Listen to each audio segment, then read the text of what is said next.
ये जानना चाहेंगे कि एग्जैक्टली बोन कैंसर है क्या? हाँ, सबसे पहले हम समझते हैं कैंसर क्या होता है। जी। कहीं पर भी कोई भी कोशिका जो हमारे बॉडी के सेल्स हैं, अगर एबनॉर्मली ग्रो करना शुरू कर दे, अगर हम अपने शरीर को देखेंगे तो ये सचमुच में एक प्रकृति का करिश्मा है। हर अंग एक कांस्टेंट डेवलपमेंटल फेज में चलता रहता है। Trillions and trillions of cells है जो डिवाइड करते हैं और हमें कुछ नहीं पता चलता है। हम पूरे शरीर को एक तरीके से बस देखते हैं, हमारा शरीर है, बट हर सेल्स के अंदर ये डिवीजन चलते हैं। कुछ डिवीजन गलत तरीके से होते हैं, कुछ गलत ग्रोथ शुरू हो जाती है, बट शरीर उसको काबू पर पा जाता है। शरीर उसको ख़त्म कर देते हैं उन गलत तरीके से जुड़े हुए सेल्स को। बट जैसे जैसे हमारी उम्र होती है, ये सेल्स कई बार वो जो चेक पॉइंट्स होते हैं, जैसे समझ लीजिए पुलिस के चेक पोस्ट होते हैं जहाँ से वो रोकते हैं कि कोई गलत अपराधी, कोई गलत किस्म का व्यक्ति बाहर ना जाए, उसी तरीके से शरीर में भी चेक पॉइंट्स हैं। यदि वो एबनॉर्मल सेल्स जो गलत तरीके से ग्रो कर रहे हैं, अगर वो आगे बढ़ गए तो आगे चल के वो किसी कोशिका को गलत तरीके से बढ़ाना शुरू कर देते हैं तेजी से, और ये एक ट्यूमर का रूप धारण करता है। अब ये समझना है कि ट्यूमर का मतलब कैंसर नहीं होता। ट्यूमर को समझ लिए कोई भी गांठ, ये दो तरीके के होते हैं। एक जिसे हम बेनाइन ट्यूमर कहते हैं, मतलब नॉन कैंसरस। ये नॉन कैंसरस गांठें उसी जगह पे बढ़ती हैं, धीरे धीरे करके बढ़ती हैं, स्लो ग्रोइंग होती है। जनरली इसमें जान का खतरा नहीं होता।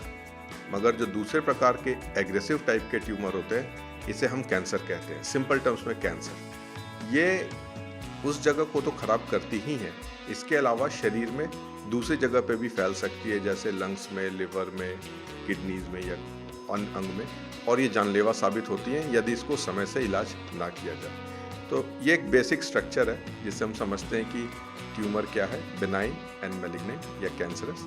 और फिर सभी अलग अलग अंग के होते हैं। जैसे मैं bone and soft tissue cancer का स्पेशलिस्ट हूँ। मैं भी मैक्स में हेड ऑफ द डिपार्टमेंट हूँ, जिसमें हम लोग खास करके bone and soft tissue cancer का इलाज करते हैं।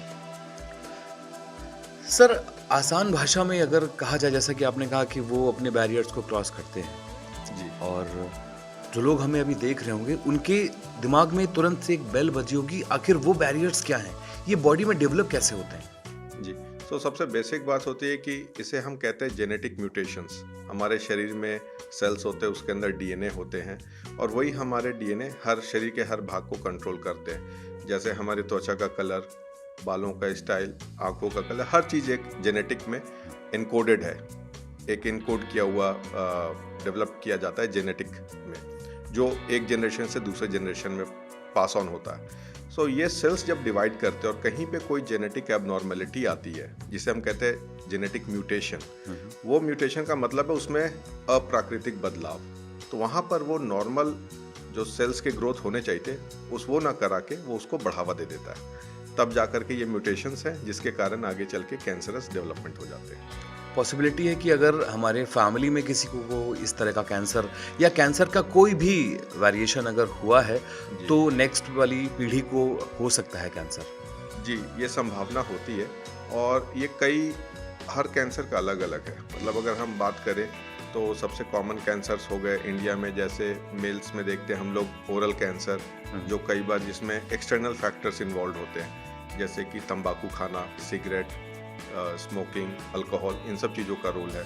फीमेल्स में ब्रेस्ट कैंसर बहुत कॉमन है, मेल्स में प्रोस्टेट कैंसर। इन सब में कुछ रिस्क होते हैं, जेनेटिक प्रीडिस्पोजिशन होती है कि अगर परिवार में माता पिता या फर्स्ट डिग्री रिलेटिव में किसी को हो तो एक रिस्क उस परिवार में रहने वाले लोगों को भी रहता है। बट अधिकतर कैंसर ऐसे होते हैं जिसे हम कहते हैं कि सिर्फ उसी व्यक्ति में वो म्यूटेशंस आ गए, वो किसी के कंट्रोल में नहीं है। फिर एक किस्मत की बात है कि उसके अंदर ये डेवलप कर गए। अच्छा, वो बाय डिफॉल्ट किसी को भी जरूरी? जी, किसी को भी हो सकता है। इसमें छोटे बच्चे से लेकर बड़े से बड़ी उम्र तक में किसी में भी ये हो सकता है।